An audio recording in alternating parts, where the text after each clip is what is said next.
Svake godine kamperi rade zajedno da bi napravili nešto korisno. Poklon budućim kamperima. Rad na ovom zajedničkom cilju je ključ u stvaranju jakih veza koje će ostati i pošto napustite ovaj kamp. Zbog toga je to tako bitno. Ova kućica je poklon prošlogodišnje grupe. Onda, i ovaj totem i ovaj sunčani sat su napravili kamperi. Sunčani sat je poklon naše generacije. Iako su neki mislili da nije praktično, jer sunčani sat ne radi noću. Svi vi delujete kao sjajna grupa, tako da sam sigurna da ćete nam ostaviti nešto veoma zanimljivo.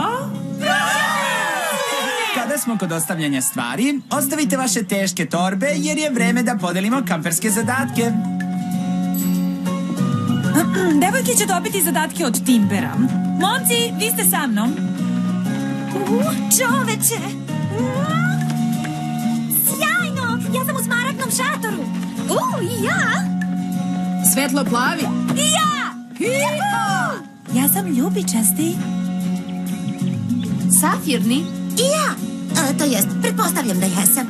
Tehnički safiri nisu uvek plavi. Mogu biti roza, ljubičasti, žuti. Da, ali su uglavnom plavi. Zato su nazvani po latinskoj reči safirus. To znači plavo. Ali da li si znao da su safiri samo rubini bez hromijuma? Ne. Ali, da li si ti znala da je safirni šator najbolji? Ne. Zašto? Zato što si ti u njemu.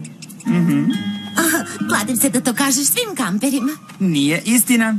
Ti si u rubin šatoru, da je najgori šator. O, čoveče! Šalim se, druže. Rubin šator je sjajan. Isti je kao safir, ali sa hromijumom. Ali šator i rubin i koral izgledaju veoma slično na prvi pogled. Najbolje je da ti pokažem gde je. Vidimo se.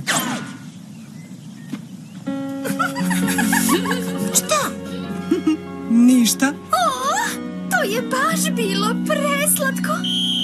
U redu, idemo da se smestimo. Nalazimo se na dokovima za 15 minuta kako bismo proučili sigurnosna pravila. Javite mi ako vam nešto treba.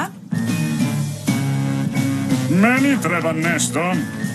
Filterić, lepo je videti te. Šta ti radiš ovde? Kamp je tek počeo. Samo uživam u pogledu, Gloriosa Daisy. Tako je... opuštajući. Možeš uživati u pogledu nakon što se kamp završi. Sad ako nemaš ništa protiv. U redu. Filterić je bivši kamper. Voli da dođe s vremena na vreme i proveri kako je ovde. Ali dosta o njemu. Nađite svoje šatore i odložite stvari. Najbolja nedelja kampovanja može da...